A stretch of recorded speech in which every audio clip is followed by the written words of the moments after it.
also known as Deportees. It was originally written as a poem by Guthrie in 1948, with music added 10 years later by Martin Hoffman, a school teacher. I first heard this when I was just 17 years old, and obviously it's made a lasting impression. It is a true story. I want you to understand the background to some of the words. The first lines mention peaches are rotting and oranges piled in creosote dumps. At the time, the government paid farmers to destroy their crops in order to keep farm production and prices high. Guthrie felt it was wrong to make food inedible by poisoning it in a world where hungry people lived. It also contains a message that reminds us that those injustices to immigrants, migrant workers, and Latinos continue on today as they did in 1948. He wrote this poem after hearing about the tragedy in which 32 people died.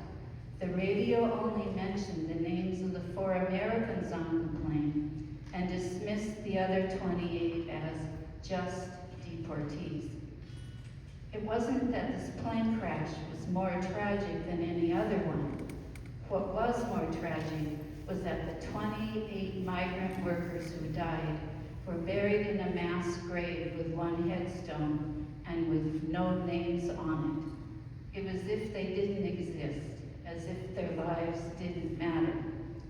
Luis Miranda Cuevas mattered. He was 24 years old and in love with the girl who lived across the street in his little village. Her father prohibited suitors, so Luis would dress up in women's clothing, complete with a wig, and come in his disguise to visit and sit in a tight circle with the protection of all 7 sisters.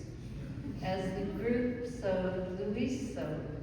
He went to California many times to raise money for his family and his upcoming marriage to the girl across the street.